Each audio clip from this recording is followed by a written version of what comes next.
కర్నూలు నగరంలో భారతీయ క్రైస్తవ దినోత్సవాన్ని ఘనంగా నిర్వహించారు. జీసస్ సోల్జర్స్ మినిస్ట్రీస్ ఆధ్వర్యంలో కోల్స్ పాఠశాలలో భారతీయ క్రైస్తవ దినోత్సవ వేడుకలు నిర్వహించారు. జూలై 3వ తేదీని భారతీయ క్రైస్తవ దినోత్సవంగా వార్షిక స్మారక దినంగా ప్రకటించడం జరిగిందన్నారు. భారత సంతతికి చెందిన ప్రభువైన యేసుక్రీస్తు అనుచరులు భారతదేశానికి తీసుకురాబడిన యేసుక్రీస్తు వ్యక్తిత్వం మరియు సందేశాన్ని జరుపుకునేందుకు ఉద్దేశించబడిందని పాస్టర్ రవికుమార్ తెలిపారు. దినోత్సవము ఈరోజు మన సెంట్రల్ గవర్నమెంట్ వారు ఒక క్రిస్టియన్ డేగా ఈరోజు మనకు ప్రకటించినారు. అది 2001లో మన డిక్లరేషన్ ఇచ్చినారు.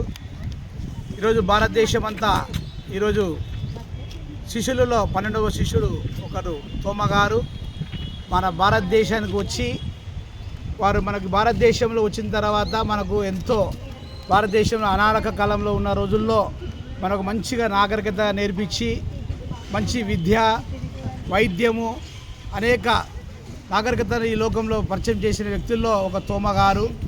వారి ద్వారా అనేక మంది లక్షలాది మంది కోట్లాది మంది ప్రజలు ఈరోజు ఎంతగానో అభివృద్ధిలో పొందగలిగిన వారు ఉన్నారు.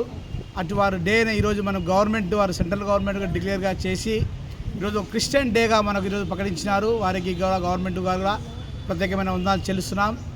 అంతేకాకుండా మన భారతదేశంలో మంచి వైద్యం కానీ కాలేజీలు కానీ అనేక కట్టడంలో కట్టించి ఈరోజు ప్రతి ఒక్కరూ చదువుకోనిగా మార్గదర్శిగా కలిగి ఈరోజు లోకంలో జీవిస్తున్నారంటే మంచి మార్గంలో జీవిస్తున్నారంటే ఒక తోమా గారు చేసిన మంచి పనిని బట్టి వారికి మేము ప్రత్యేకంగా చెప్తున్నాం.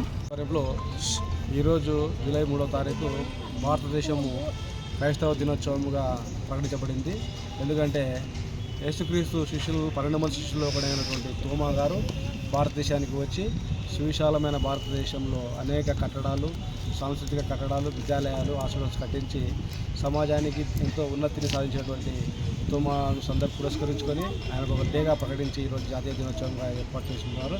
అందులో భాగంగానే భారతదేశంలో అనేక చోట్ల విద్యాసంస్థలు, హాస్పిటల్స్ మరియు ఆశ్రమాలు మరియు హాస్టల్స్ కూడా నెలకొల్పబడి అందులో భాగంగా కోల్స్ కళాశాల కర్నూలులో నిర్మించి ఇందులో అనేకులు విద్యావంతులై ఆర్థికంగా రాజకీయంగా ఎంతో ఎదిగినారు.